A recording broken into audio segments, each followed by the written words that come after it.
Hello अस्सलाम वालेकुम, स्वागत है आपका एक और नई वीडियो में। जितने भी लोग इंडिया में हैं और सऊदी अरब में आना चाहते हैं उनके लिए एक बेस्ट ऑप्शन है। ये आपके पास में सबसे शानदार ऑप्शन है आने के लिए, अगर आप सऊदी अरब में आना चाहते हैं तो। ठीक है, 15 जुलाई से मालदीव ओपन कर रहा है अपनी वीजा ऑन अराइवल फैसिलिटी को, तो आप मालदीव के थ्रू सऊदी अरब में आ सकते हैं। उससे पहले कुछ फ्लाइटों का ड्रामा, कुछ कंट्रियों का ड्रामा देख लेते हैं जो बैन खेल रही हैं अभी भी। लेकिन मालदीव ने फाइनली बोल दिया है कि हम वीजा ऑन अराइवल ओपन कर रहे हैं Maldives to south Asian country. South Asian country में इंडिया भी इंक्लूड है। इंडिया से अगर आप सऊदी अरब में आना चाहते हैं तो आप मालदीव आ सकते हैं, मालदीव से आप सऊदी अरब में आ सकते हैं जैसे पहले आ रहे थे, बिल्कुल सेम टू सेम तरीके से। यहाँ पर दुबई और कतर और तुर्की, इन कंट्रियों ने फ्लाइट बैन को एक्सटेंड कर दिया है, फिर बढ़ा दिया है 31 जुलाई तक। तकरीबन इन कंट्रियों ने फ्लाइट बैन को बढ़ा दिया है। साथ ही साथ सऊदी अरब ने भी 4 कंट्रियों का फ्लाइट बैन बढ़ाया है, जिसमें वियतनाम है, यूएई है, इथोपिया है और यहाँ पर अफगानिस्तान है। यूएई, वियतनाम, इथोपिया और अफगानिस्तान, इन कंट्रियों का 14 दिन के लिए सऊदी अरब ने फ्लाइट बैन एक्सटेंड कर दिया है। 14 दिन के बाद में और 14 दिन होगा, फिर और 14 दिन, फिर और 14 दिन, ऐसे ही इंडिया की हालत है।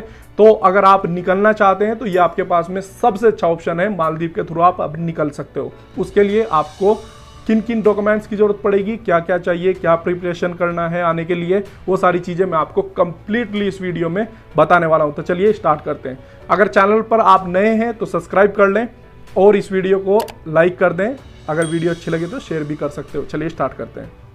सबसे पहले अगर आप इंडिया से मालदीव के थ्रू सऊदी अरब आने की तैयारी कर रहे हैं तो आप अपने डॉक्यूमेंट्स वगैरह चेक कर ले। उससे भी पहले आप ये चेक कर ले कि आपका वीज़ा 31 जुलाई तक तो फाइनली बढ़ा हुआ नहीं है, क्योंकि इंडियन गवर्नमेंट ने अनाउंस किया था कि 31 जुलाई तक हम सब भी, जितने भी हमारे रेजिडेंट्स है, फैमिली विजिट वीज़ा वाले हैं, सबके वीज़े हम एक्सटेंड कर रहे हैं 31 जुलाई तक। तो आप देख लें, अगर आपका वीजा 31 जुलाई तक एक्सटेंड हो गया है तो आप ट्रैवल ना करें, क्योंकि 15 जुलाई से वीजा ऑन अराइवल की फैसिलिटी मालदीव स्टार्ट कर रहा है। तो 31 जुलाई तक आपका अगर वीजा है तो आप ट्रैवल नहीं कर सकते, क्योंकि आपका वीजा मालदीव के अंदर ही खत्म हो जाएगा, जो आपका सऊदी वाला वीजा है। आपका वीजा कम से कम भी अगस्त की फर्स्ट वीक तक होना चाहिए। क्यों? क्योंकि अगर आप 15 जुलाई के बाद में अगर आप मालदीव में आते हो, यानी कि 16-17 जुलाई में अगर आप मालदीव में आते हो तो आपको वहां पर 14 दिन स्टे करना पड़ेगा।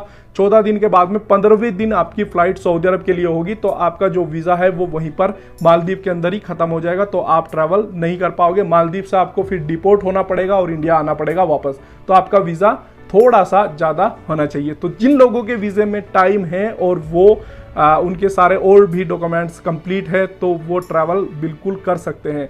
यहाँ पर एक चीज़ और भी है, अगर आपको वैक्सीन नहीं लगी है तो भी आप ट्रैवल कर सकते हैं। ठीक है, आपको मालदीव में क्वारंटीन करना पड़ेगा, फिर सऊदी में भी क्वारंटीन करना पड़ेगा। तो उसके लिए आपके पास में किन किन डॉक्यूमेंट्स की आपको जरूरत पड़ेगी उसके बारे में देख लेते हैं। ठीक है, तो इंडिया से मालदीव ट्रैवलिंग करने के लिए सबसे पहले जो डॉक्यूमेंट रिक्वायरमेंट है वो बहुत ज़्यादा जरूरी है। उसके बारे में मैं आपको डिटेल से बता देता हूँ किन किन डॉक्यूमेंट्स की आपको जरूरत पड़ने वाली है अगर आपकी प्लानिंग मालदीव, इंडिया से मालदीव और मालदीव से सऊदी अरब की है तो सबसे पहले आपके पास में आपको वीज़ा ऑन अराइवल मिल जाएगा मालदीव के लिए। आपको वीज़ा अप्लाई करने की ज़रूरत नहीं है। वीज़ा ऑन अराइवल की फैसिलिटी 15 जुलाई के बाद में आपको मिल जाएगी। तो आपके पास में पासपोर्ट होना चाहिए।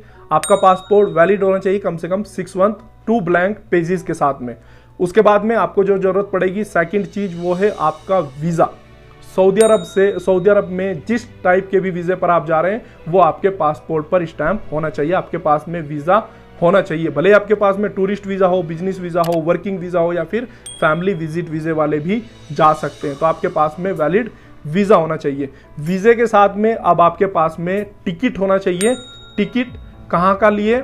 टिकट इंडिया से मालदीव के लिए। इंडिया से मालदीव के लिए आपके पास में कंफर्म टिकट होना चाहिए। तो वो टिकट प्लस आपके पास में एक टिकट और होना चाहिए। अगर आप इंडिया से मालदीव जाएंगे और मालदीव से सऊदी अरब में जाएंगे तो वो भी आपके पास में टिकट होना चाहिए। अगर आपके पास में वो टिकट नहीं है तो आप मालदीव में जाके भी उसका अरेंजमेंट कर सकते हैं। लेकिन उससे पहले कई बार एयरपोर्ट पर आपसे पूछा जाता है, इमिग्रेशन में आपसे पूछा जाता है कि जब आप इंडिया से मालदीव जा रहे हैं तो मालदीव का जो रिटर्न टिकट है वो दिखाइए।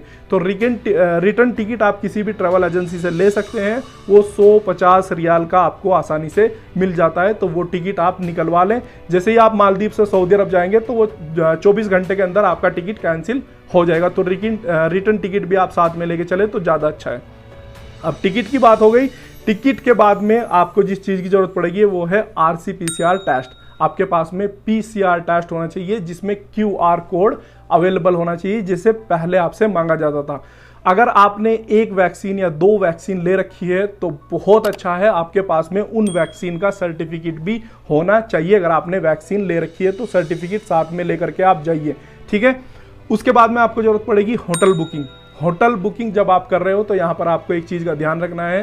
होटल बुकिंग करने के टाइम पे ही आपने उनसे पूछना है कि आप हमें PCR फैसिलिटी भी दोगे, वो भी आपको अरेंज करनी पड़ेगी। होटल वाले को आपको बोलना है कि हमें PCR की जो फैसिलिटी है वो आप प्रोवाइड करवा देना, तो वो आपको PCR की जो फैसिलिटी है वो भी प्रोवाइड करवाएंगे। और साथ में आपको पूछना है कि जहाँ पर हम स्टे करेंगे वहाँ पर कोई रिस्ट्रिक्शन तो नहीं लगा हुआ है, गवर्नमेंट की तरफ से कोई बैन तो नहीं है यहाँ पर रुकना। उसके बारे में भी आप उनसे पूछ लीजिए कि हम इंडिया से आ रहे हैं और जहाँ पर हम रुकेंगे यहाँ पर कोई गवर्नमेंट की तरफ से कोई रिस्ट्रिक्शन तो नहीं लगा हुआ है, तो वो आपको बता देंगे है या नहीं है, आप यहाँ पर रुक सकते हो या नहीं, ठीक है। उसके बाद में आपके पास में इन्फेंस बैलेंस होना चाहिए, कम से कम $300 से $400 आपके पास में होने चाहिए। इमिग्रेशन पे ये भी आपसे पूछा जा सकता है कि आप मालदीव में आए हो, आपके पास में यहाँ पर आप 14 दिन रुकोगे। अगर आप सऊदी अरब जा रहे हो तो 14 दिन रुकने के लिए आपके पास में बैलेंस होना चाहिए। आप खाओगे पियोगे यहाँ पर रहोगे, उसके लिए आपके पास में कितना बैलेंस है। हो सकता है आपकी बैंक स्टेटमेंट मांगे, या फिर आप अगर कैश शो कर सकते हो तो बहुत अच्छा है, आपके पास में बैलेंस होना चाहिए। अब सबसे इंपॉर्टेंट चीज, जैसे इंडिया का है दिल्ली एयरपोर्ट का रजिस्ट्रेशन जब आप करते हैं उसमें आपको सेल्फ डिक्लेरेशन फॉर्म फिलअप करना पड़ता है दिल्ली एयरपोर्ट की वेबसाइट पर जाकर के।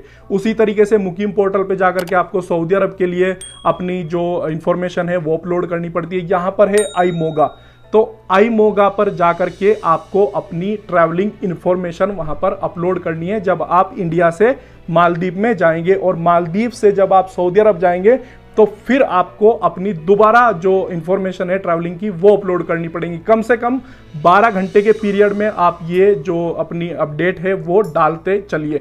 जैसे कि आपकी 1 तारीख को अगर फ्लाइट है तो आपको 30 तारीख के बाद में आपको अपने 6 घंटे 7 घंटे पहले आपने ये जो इन्फॉर्मेशन है iMoga पर अपलोड कर देनी है। यूट्यूब पे आपको और सारी भी वीडियो मिल जाएंगी, उसमें आपको डिटेल से उन लोगों ने एक्सप्लेन किया हुआ है कि किस तरीके से आपको iMoga पर अपनी इंफॉर्मेशन, ट्रैवलिंग की इंफॉर्मेशन किस तरीके से अपलोड करनी है। तो वो सारी चीज़ें आप वहाँ पर जाकर के देख सकते हैं। और iMoga पर आपको रजिस्ट्रेशन करके अपनी जो वैक्सीन की या फिर आपकी जो ट्रैवलिंग की सारी जो हिस्ट्री होगी वो वहाँ पर अपडेट करनी है, ताकि आपको एयरपोर्ट पर आने के बाद में कोई दिक्कत परेशानी ना हो।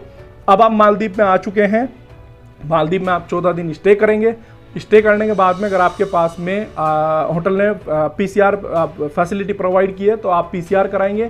सऊदी का आपके पास में कंफर्म टिकट होना चाहिए और उसके बाद में आप अपनी एयरपोर्ट पर आ जाएंगे। आप अपनी फ़्लाइट का जो टिकट वगैरह है वो सारे जो डॉक्यूमेंट्स है वो साथ में लेकर के आएंगे। आपका सऊदी का वीज़ा वगैरह सब कुछ वैलिड होना चाहिए। एयरपोर्ट पर आने के बाद में आप वो शो करेंगे, आपकी सारी चीज़ें चेकिंग होगी और सब कुछ सही रहेगा तो आपकी मालदीव से सऊदी अरब के लिए फ़्लाइट आसानी से हो जाएगी और आप आसानी से सऊदी अरब में आ जाएंगे। सऊदी अरब में आने के बाद अगर आपकी दोनों डोज वैक्सीन की लगी हुई है, इंडिया से अगर आप आ रहे हैं तो आपके दोनों वैक्सीन कोविशील्ड अगर लगी हुई है तो आपको यहाँ पर इंस्टीट्यूशनल क्वारंटीन नहीं करना पड़ेगा। और अगर आपकी वैक्सीन यहाँ पर नहीं लगी हुई है तो आपको 7 दिन सऊदी अरब में आने के बाद में इंस्टीट्यूशनल क्वारंटीन करना पड़ेगा।